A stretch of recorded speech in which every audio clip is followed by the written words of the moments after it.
Benvenuti nella cantina dell'azienda agricola Petrik. Io sono David, sono socio insieme a mio fratello Denis e a Mamnullo Svetlana di questa azienda. Questa azienda è nata nel 2000 rilevando i terreni dei nonni e dei prozii. Da quel periodo abbiamo cercato di sfruttarne tutte le potenzialità che ci venivano date durante il periodo.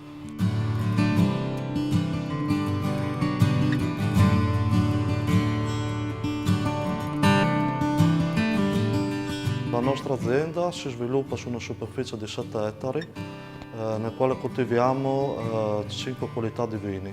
Abbiamo come vini rossi abbiamo il Merlot, Cabernet Franc e Refosco di Faedis.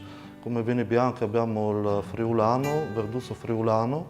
Inoltre produciamo 2 spumanti, uno rosato e uno vinificato in bianco da base di Refosco di Faedis fatto con il metodo Charmat.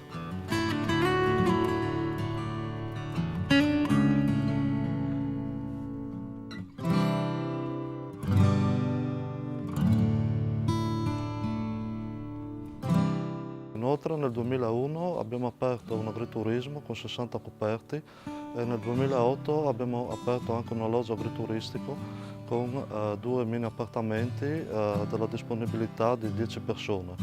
Nell'agriturismo si cucinano piatti tipici friulani, gli animali di passaporto sono tutti di produzione propria.